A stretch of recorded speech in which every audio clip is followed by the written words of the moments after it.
Há um grande problema com o descarte regular de resíduos industriais tóxicos com metais pesados, que, quando lançados nos cursos de água, colocam em risco a saúde dos seres vivos que os utilizam. Há muitos métodos convencionais de tratamento, mas nosso estudo busca analisar a eficiência de metodologias mais baratas, que usam materiais abundantes, como restos agroindustriais, que não requerem pré-tratamento e podem ser reaproveitados. Vamos então analisar o estudo da banana biosorvente. Tem como objetivo testar a eficiência da utilização do biosorvente à base de cascas de banana e obter análises quantitativas e qualitativas sobre a absorção de metais pesados por este e suas variações dependendo da área superficial em contato com os efluentes, estado e granulometria, e o tipo de banana introduzido. A metodologia consiste em preparar diversas soluções contendo 200 ml de água destilada e 10 gotas de nitrato de chumbo, e adicionar depois, em cada uma delas, 8 gramas de casca de banana nanica ou prata, seja em pedaços frescos ou na forma de farinha com diferentes granulometrias. Após suas atuações, coletam-se amostras e são feitas análises qualitativas pela adição de iodeto de potássio, que forma o precipitado iodeto de chumbo de cor amarela, e quantitativas por meio de curvas de calibração feitas com espectrofotometria, com o objetivo de entender o processo de absorção do metal pesado pelo biosolvente utilizado a depender de sua configuração. Para isso, seguiu-se as seguintes etapas. Em duas travessas distintas, separou-se as cascas de banana prata e de banana nanica. O processo de desidratação ocorreu em 24 horas por 60 graus Celsius e logo em seguida elas foram submetidas a uma temperatura de 100 graus Celsius por 48 horas. Todo esse processo ocorreu a fim de simular um processo natural que seria feito pela radiação solar. Estando as cascas em estado quebradiço, foi desempenhado o esforço de pulverização delas com o uso de grau e pistilo em porcelana. Feito isso, utilizou-se a peneira granulométrica, que é um equipamento formado por 3 peneiras com um número de abertura por polegada, os meshes diferentes, e, além disso, ao final, uma vasilha. Ao passar as farinhas, a parte detida na peneira superior correspondeu a mesh maior que 9, na segunda, a mesh maior que 35, na terceira, a mesh maior que 48, e aquela porção que passou por todas e deteu-se na vasilha correspondeu a mesh menor que 48. Reservadas as farinhas, fez-se a solução base, em que para 200 ml de água destilada foram adicionadas 10 gotas de nitrato de chumbo. Depois foi coletada uma amostra de 2,1 ml e colocada dentro de um tubo de ensaio. Nele foram adicionados 15 gotas de iodeto de potássio e foi possível observar a formação de um precipitado de coloração amarelo forte, que caracteriza a formação de iodeto de chumbo.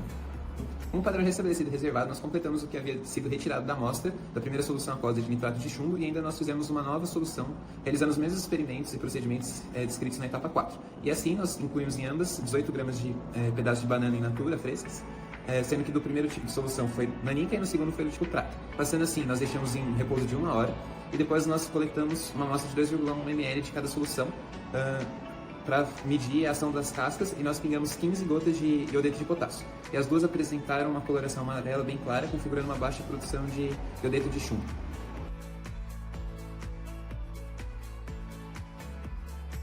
O mesmo foi feito com as farinhas, foram adicionadas 18 gramas das farinhas com mesh maior que 9 e mesh maior que 35 em 4 soluções de nitrato de chumbo separadamente. Para esse caso foi necessário agitá-las por 1 hora em agitadores magnéticos, sem a necessidade do aquecimento. Após o período de agitação, filtrou-se as soluções, utilizando funil com filtro de papel e o auxílio de um equipamento de filtração a vácuo, de modo a retirar todos os resíduos das farinhas. Em sequência, a gente também coletou amostras de 2,1 ml das soluções para o teste com adição de iodeto de potássio. Em todas as amostras coletadas, utilizamos equipamento de análise espectrofotométrica para obter as curvas de calibração das amostras, relacionando o comprimento de onda e absorvância. A partir dos gráficos gerados, pudemos obter as concentrações das soluções antes e depois da ação das cascas de banana, nos seus diversos tipos e estados, para efeitos de comparação. Os resultados quantitativos se deram pela análise em Python dos dados das curvas de calibração feitas para as amostras, sabendo a relação de 1 para 1 de mol de nitrato de chumbo e iodeto de chumbo e a concentração de 0,125 vezes 10 a menos 2 de nitrato de chumbo na solução base e 0,122 vezes 10 a menos 2 na mesma diluída a 5 ml, calculamos as concentrações de iodeto de chumbo desconhecidas numa reta de regressão linear com dados de absorvância, tendo como padrão a banda de 596 nanômetros, que é o amarelo. O experimento proposto envolveu muitas variáveis e por isso fizemos aproximações numéricas, podendo ter causado algumas divergências. Houve aplicabilidade do processo com a média de 35,54% de absorção, devendo aprimorar para maiores escalas, já que usamos poucos reagentes e pouca casca para 200 ml de solução.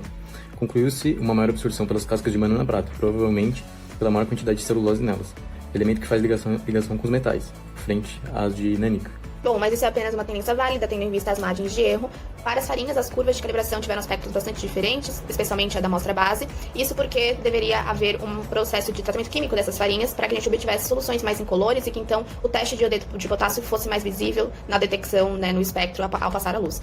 Mas a gente também concluiu que com a menor granulometria, maior a área superficial de contato, portanto maior a absorção, devido ao aumento da velocidade da reação e sendo mais eficiente.